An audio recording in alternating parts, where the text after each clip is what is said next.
This clip is brought to you by SaveWithConrad.com.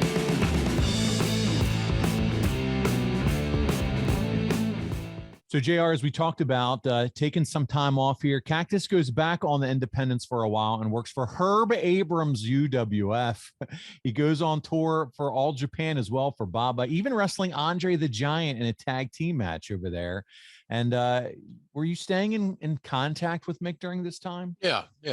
Casually, not every week, but casually, because again, as I said earlier, I knew our paths would cross again.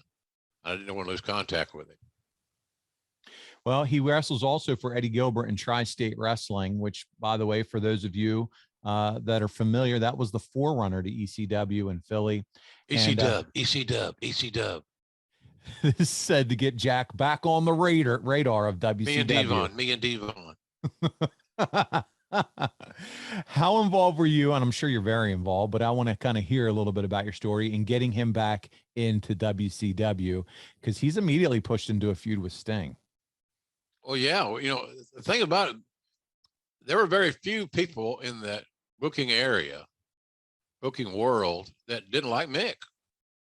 You had Ric Flair, who was not a high on him, and you had Ole Anderson, who was even less high on him because of his style, not his character, his integrity, his ability to wrestle, promos, none of the things that seemingly would be more important.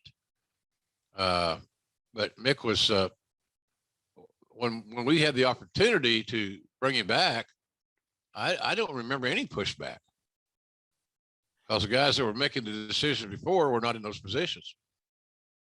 And it's similar to what we talked about with Jake Roberts last week. He's brought in, and it's, we're going to strap the rocket strip to him right away this time.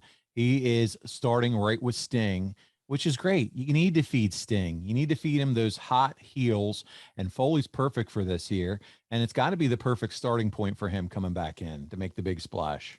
Yeah, absolutely. If you're a heel, Mick Foley, who would you ideally want to wrestle? Sting. That's right. The top babyface.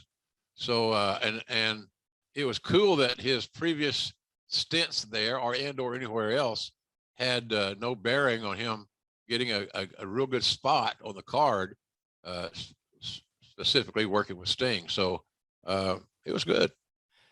Hey, it's Conrad Thompson. Thanks for checking out the podcast here on YouTube. Be sure to hit the subscribe button and the notifications bell so you get a notice anytime we upload some new content.